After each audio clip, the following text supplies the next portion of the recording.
અમદાવાદમાં 2 દિવસ પડેલા ભારે વરસાદને કારણે શહેરના વિવિધ વિસ્તારોમાં વરસાદી પાણી ભરાયા હતા। 24 કલાકથી વધુ સમય બાદ પણ અનેક વિસ્તારોમાં પાણી ઓસર્યા ન હતા। એના કારણે શહેરીજનોને ભારે હાલાકીનો સામનો કરવો પડ્યો હતો। વરસાદ બંધ થયા બાદ તાત્કાલિક ધોરણે વરસાદી પાણીના નિકાલ માટે કામગીરીથી લઈ બેઠક કરવાની જરૂરિયાત હતી। ત્યારે આજે એએમસીની આજે સામાન્ય સભા મળી હતી। સામાન્ય સભા પહેલા વિપક્ષ કોંગ્રેસ દ્વારા વિરોધ નોંધાવવામાં આવ્યો હતો અને શહેરની સ્થિતિને લઈ મેયર હાય હાયના નારા લગાવવામાં આવ્યા હતા। ગુજરાતની અંદર વરસાદના તાંડવના કારણે અમદાવાદ શહેરને બાનમાં વરસાદે લીધું છે।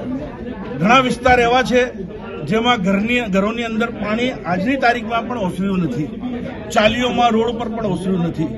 પ્રી મોન્સૂન પ્લાનમાં કરોડો રૂપિયાનો ભ્રષ્ટાચાર જે ભારતીય જનતા પાર્ટીનું હતું એ આજે ખુલ્લો પાડવાના હતા।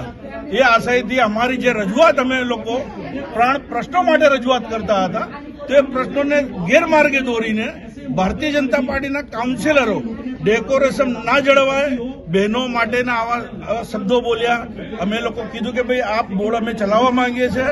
અમદાવાદ શહેરના નાગરિકો આપણા આજના બોર્ડના પ્રશ્નોને વાંચા આપવા માટે ખૂબ પ્રત્યે રાહ જોઈ રહ્યા છે। શહેરમાં જે પ્રશ્નો છે છેલ્લા 2 દિવસ દરમિયાન જે 10 ઇંચ વરસાદ વરસ્યો તેને લઈને સામાન્ય સભા યોજાઈ હતી, પણ જે પ્રમાણે શાસક પક્ષ તે અલગ મુદ્દા પર ચર્ચા કરતા ત્યારે વિપક્ષ દ્વારા વોકઆઉટ કરીને સમગ્ર સદન છે તે તેમાં હાલમાં બરખાસ્ત કર્યું છે। આપ જોઈ શકો છો જે રીતે વિપક્ષ કોંગ્રેસ દ્વારા વોકઆઉટ કરીને જે વિરોધ દર્શાવ્યો હતો કે જેમાં ડૂબતું કોર્પોરેશન, લાચાર તંત્ર, મેયરશ્રીની જે ખુરશી છે ત્યાં આ પ્રકારનું બેનર લગાવવામાં આવ્યું છે। ત્યારે ખાસ કરીને વિપક્ષ દ્વારા આક્ષેપ કર્યો હતો કે તમે જે મુખ્ય મુદ્દો છે, લોકોના પ્રશ્નો છે, લોકો પાણીમાં જે પ્રમાણે ડૂબી રહ્યા હતા, જે અલગ અલગ જે જાનમાલનું નુકસાન થયું છે તે મુદ્દા પર ચર્ચા કરવામાં આવે, પણ ત્યારે ક્યાંક ને ક્યાંક શાસક પક્ષ દ્વારા અન્ય મુદ્દા પર ચર્ચા કરાતા વિપક્ષ કોંગ્રેસે વોકઆઉટ કર્યું છે। તેમજ જે સરકાર જેમ ભાજપ શાસનને પણ જે પ્રમાણે સવાલ કરે છે કે જે મુખ્ય મુદ્દા પર ચર્ચા કરવી જોઈએ।